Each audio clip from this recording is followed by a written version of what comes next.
Dear friends, welcome to jobs corner. കഴിഞ്ഞ എപ്പിസോഡുകൾ കുറേ പേർക്ക് ഉപകാരപ്പെട്ടു എന്നറിഞ്ഞ സന്തോഷം. കുറേയധികം പേര് മെസ്സേജ് അയച്ചിരുന്നു, അവർക്ക് ഓൺലൈനായിട്ട് ഡിമാറ്റ് അക്കൗണ്ടൊക്കെ ഓപ്പൺ ചെയ്യാനുള്ള പ്രോസസ്സ് സ്റ്റാർട്ട് ചെയ്തു എന്ന് പറഞ്ഞു. വളരെയധികം സന്തോഷം.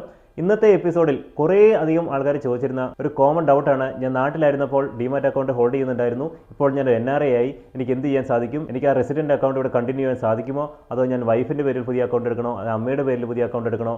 എന്താണ് എനിക്ക് ചെയ്യാൻ സാധിക്കുക? ഇനി ഇവിടെ അക്കൗണ്ട് ഓപ്പൺ ചെയ്യണമെങ്കിൽ നാട്ടിലെ ഡിമാറ്റ് അക്കൗണ്ട് ക്ലോസ് ചെയ്ത് അതിലെ ഷെയറുകളൊക്കെ സെല്ല് ചെയ്യണോ? അങ്ങനെ ഒരുപാട് കൺഫ്യൂഷൻസ് ഉള്ള ആൾക്കാർക്ക് വേണ്ടിയാണ് ഇന്നത്തെ എപ്പിസോഡ് ചെയ്യുന്നത്. ഒരു റെസിഡന്റ് ഇന്ത്യൻ NRI ആയി കഴിയുമ്പോൾ ഏറ്റവും ആദ്യം ചെയ്യേണ്ട കാര്യം നിങ്ങളുടെ നാട്ടിലെ റെസിഡന്റ് ബാങ്ക് അക്കൗണ്ട് ക്യാൻസൽ ചെയ്യുന്നുള്ളതാണ്. അതിനെക്കുറിച്ച് ഡീറ്റെയിൽ ആയിട്ട് മുന്നത്തെ എപ്പിസോഡ് ചെയ്തിട്ടുണ്ട്. അതിൻ്റെ ലിങ്ക് ഞാനോട് കൊടുക്കുന്നുണ്ട്. നിങ്ങൾ നാട്ടിൽ നിന്ന് വിദേശത്തേക്ക് മാറി കഴിയുമ്പോൾ ആദ്യത്തെ 6 മാസം വരെ വേണമെങ്കിൽ നിങ്ങൾക്ക് നാട്ടിലെ അക്കൗണ്ട് ഹോൾഡ് ചെയ്യാൻ സാധിക്കുന്നതാണ്. നിങ്ങൾക്ക് ട്രേഡ് ചെയ്യാം, അത് ചെയ്യുന്നതിന് റെസ്ട്രിക്ഷൻസ് ഒന്നുമില്ല.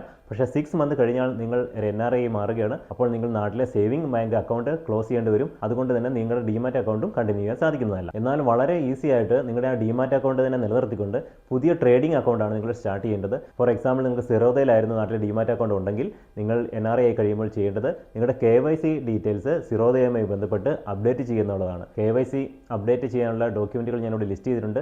അതിനെക്കുറിച്ച് നേരത്തെ എപ്പിസോഡുകളിലും ഡിസ്കസ് ചെയ്തിട്ടുള്ളത് തന്നെയാണ്. എങ്കിലും പറയാം, ഈ ഡോക്യുമെൻറ്റുകളൊക്കെ നിങ്ങൾ നോട്ടറി അറ്റസ്റ്റ് ചെയ്യേണ്ടതാണ്. അതിനുശേഷം സിറോദയുടെ അക്കൗണ്ട് ഓപ്പണിംഗ് ഫോം ഒക്കെ ഡൗൺലോഡ് ചെയ്ത് നിങ്ങളുടെ എക്സിസ്റ്റിംഗ് ട്രേഡിംഗ് അക്കൗണ്ട് ക്ലോസ് ചെയ്യാനുള്ള ഫോമും ഒക്കെ സബ്മിറ്റ് ചെയ്യേണ്ടതാണ്. എന്തൊക്കെ ഡോക്യുമെൻറ്റുകളാണ് വേണ്ടത് അതിനെക്കുറിച്ച് ഡീറ്റെയിൽ ആയിട്ട് ഞാൻ സ്ക്രീനിൽ കാണിച്ചു തരാം. അതേപോലെ എല്ലാ ബ്രോക്കേഴ്സും NRI സർവീസ് കൊടുക്കുന്നില്ല. ഇപ്പോൾ ഫോർ എക്സാമ്പിൾ ഗ്രോ ആപ്പ് ഒന്നും NRI സർവീസ് കൊടുക്കുന്നില്ല. അങ്ങനത്തെ സാഹചര്യത്തിൽ നിങ്ങൾ ചെയ്യേണ്ടത് NRI സർവീസ് കൊടുക്കുന്ന ബ്രോക്കറുമായിട്ട് ഡിമാറ്റ് അക്കൗണ്ട് ഓപ്പൺ ചെയ്യുന്നുള്ളതാണ്. അവർ വഴി NRO ഡിമാറ്റ് അക്കൗണ്ട് ഓപ്പൺ ചെയ്തതിന് ശേഷം നിങ്ങളുടെ നേരത്തെ ഉണ്ടായിരുന്ന ഡിമാറ്റ് അക്കൗണ്ടിലെ ഷെയറുകൾ നമുക്ക് ഈസി ആയിട്ട് ട്രാൻസ്ഫർ ചെയ്യാൻ സാധിക്കുന്നതാണ്. എങ്ങനെയാണ് ഷെയറുകൾ ട്രാൻസ്ഫർ ചെയ്യുന്നത് മറ്റൊരു എപ്പിസോഡിൽ ചെയ്യാം. വളരെ ഈസി ആയിട്ടുള്ള മെത്തേഡാണ്. അതിനെക്കുറിച്ച് നിങ്ങൾ വറി ചെയ്യേണ്ട ആവശ്യമില്ല. ഇങ്ങനെ resident demat account NRO demat അക്കൗണ്ടിലേക്ക് മാറ്റുന്ന സമയത്ത് നിങ്ങൾക്ക് വേറെ ടാക്സ് ഇംപ്ലിക്കേഷൻസ് ഒന്നും വരുന്നില്ല. നിങ്ങളുടെ എക്സിസ്റ്റിംഗ് ബ്രോക്കർ വഴിയാണ് resident demat account NRO demat അക്കൗണ്ടിലേക്ക് മാറുന്നതെങ്കിൽ നിങ്ങളുടെ ഡിമാറ്റ് അക്കൗണ്ട് നമ്പർ പോലും മാറുന്നില്ല. നിങ്ങളുടെ ട്രേഡിംഗ് അക്കൗണ്ട് നമ്പർ മാത്രമേ ചേഞ്ച് ആവുന്നുള്ളൂ. റെസിഡന്റ് ഡിമാറ്റ് അക്കൗണ്ട് സിറോദയിലുള്ളവർക്ക് എങ്ങനെയാണ് സിറോദ NRO ഡിമാറ്റ് അക്കൗണ്ടിലേക്ക് ട്രാൻസ്ഫർ ചെയ്യാൻ സാധിക്കുന്നതെന്നാണ് കാണിച്ചു തരുന്നത്. ഓൾമോസ്റ്റ് എല്ലാ ബ്രോക്കേഴ്സിനും സെയിം പ്രോസസ്സ് തന്നെയാണ്. ഇവിടെ കൃത്യമായിട്ട് പറഞ്ഞിട്ടുണ്ട്, റെസിഡന്റ് അക്കൗണ്ട് NRO അക്കൗണ്ടിലേക്ക് മാത്രമേ ട്രാൻസ്ഫർ ചെയ്യാൻ സാധിക്കുകയുള്ളൂ, NRI അക്കൗണ്ടിലേക്ക് ട്രാൻസ്ഫർ ചെയ്യാൻ സാധിക്കുന്നതല്ല. ഇവിടെ സബ്മിറ്റ് ചെയ്യേണ്ട എല്ലാ ഡോക്യുമെൻറ്റുകളെ കുറിച്ചും ഡീറ്റെയിൽ ആയിട്ട് പറഞ്ഞിട്ടുണ്ട്. ഞാനതിനെ സമ്മറൈസ് ചെയ്തിട്ടുണ്ട്. 6 ഫോമുകളാണ് മാൻഡേറ്ററി ആയിട്ട് വേണ്ടത്.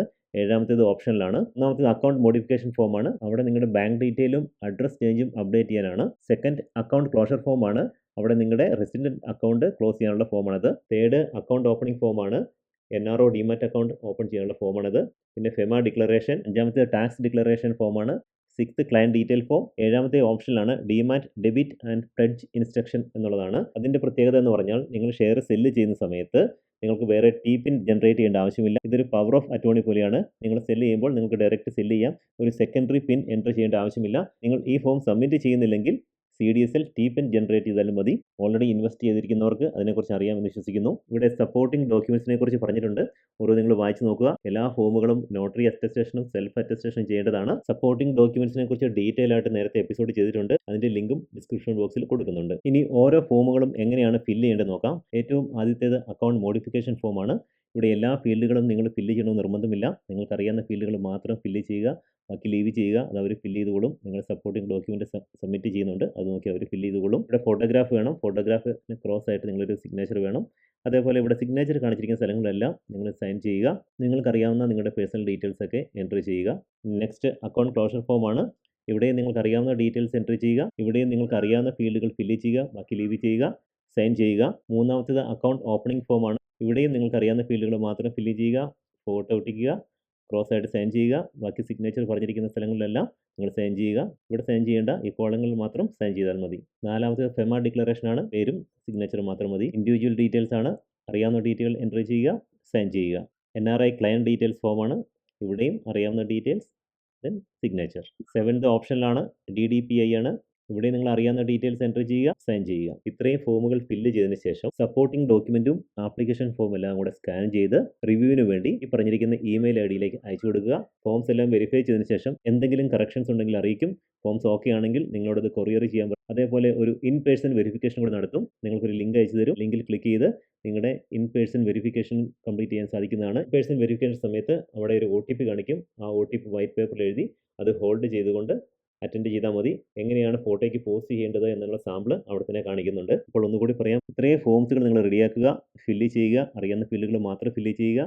ഈ താഴെ പറഞ്ഞിരിക്കുന്ന ഡോക്യുമെൻസുകൾ സെൽഫ് അറ്റസ്റ്റും നോട്ടറി അറ്റസ്റ്റും ചെയ്യുക. എല്ലാം ഫില്ല് ചെയ്തതിന് ശേഷം സ്കാൻ ചെയ്ത് താഴെ പറഞ്ഞിരിക്കുന്ന ഇമെയിലിലേക്ക് അയച്ചു കൊടുക്കുക. ഒരു കൺഫർമേഷൻ ഇമെയിൽ തന്നതിന് ശേഷം ആപ്ലിക്കേഷൻ ഫോമും സപ്പോർട്ടിംഗ് ഡോക്യുമെൻറ്റും കൂടെ ഈ പറഞ്ഞ അഡ്രസ്സിലേക്ക് കൊറിയർ ചെയ്യുക. കൺവേർഷൻ ചാർജസ് ആയിട്ട് 500 റുപ്പീസ് ആണ് അവർ ചാർജ് ചെയ്യുന്നത്. ഡോക്യുമെന്റ് കിട്ടി 7 വർക്കിംഗ് ഡേയ്സ് കൊണ്ട് എല്ലാ പ്രോസസ്സും കംപ്ലീറ്റ് ആകും എന്നാണ് ഇവിടെ പറഞ്ഞിരിക്കുന്നത്. കൺവേർഷൻ ടൈമിൽ നിങ്ങൾക്ക് ട്രേഡിംഗ് ഒന്നും പോസിബിൾ അല്ല. പ്രോസസ്സിംഗിൽ എന്തെങ്കിലും ഡിലേ വരികയോ അല്ലെങ്കിൽ നിങ്ങൾക്ക് എന്തെങ്കിലും ഡൗട്ട് വരികയോ ചെയ്തു കഴിഞ്ഞാൽ ഇവിടെ നിങ്ങൾക്ക് ടിക്കറ്റ് റേസ് ചെയ്യാൻ സാധിക്കുന്നതാണ്. നിങ്ങളുടെ എല്ലാ സംശയങ്ങൾക്കും കൃത്യമായിട്ട് മറുപടി കിട്ടുന്നതാണ്. അപ്പോൾ ഇതിൻ്റെ പ്രോസസ്സ് എങ്ങനെയാണെന്ന് ഡീറ്റെയിൽ ആയിട്ട് ഞാൻ സ്ക്രീനിൽ കാണിച്ചു തരാം. അപ്പോൾ എങ്ങനെയാണ് resident demat account NRO demat അക്കൗണ്ടിലേക്ക് മാറ്റുന്നത് കൃത്യമായി നിങ്ങൾക്ക് മനസ്സിലായി എന്ന് വിശ്വസിക്കുന്നു. ഇനിയും സംശയങ്ങളുണ്ടെങ്കിൽ കമൻറ്റ് ബോക്സിൽ ചോദിക്കുക. നിങ്ങൾക്ക് എന്നെ കോൺടാക്ട് ചെയ്യാൻ സാധിക്കുന്നതാണ്. അപ്പോൾ ഇന്നത്തെ വീഡിയോ ഇഷ്ടപ്പെട്ടെങ്കിൽ ലൈക്ക് ചെയ്യുക. അതോടൊപ്പം തന്നെ ഉപകാരപ്പെടുന്ന ഒരുപാട് ആളുകളിലേക്ക് ഈ വീഡിയോ എത്തിക്കാൻ ശ്രമിക്കുക. അപ്പോൾ അടുത്ത എപ്പിസോഡുമായി എത്രയും പെട്ടെന്ന് തന്നെ കാണാം. എല്ലാവർക്കും നന്ദി, നമസ്കാരം.